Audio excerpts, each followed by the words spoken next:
ন্যাপ্তপাট্টিকা 2।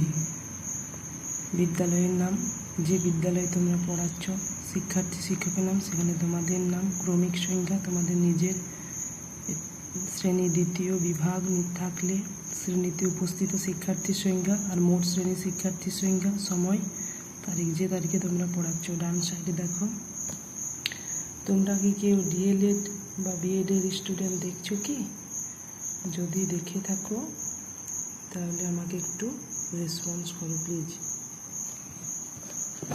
আয়োজন স্তর, বিষয়বস্তু, শিক্ষিকা শিক্ষকের কাজ, যৌক্তিকতা, শিক্ষার্থীর আচরণ, যৌক্তিকতা, সময়, প্রত্যাশিত বিভ্রান্তি। উপস্থাপন স্তর একটু বড় আছে।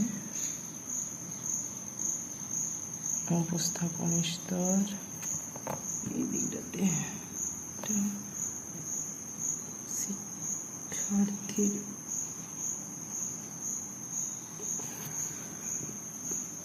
মূল্যায়ন স্তর,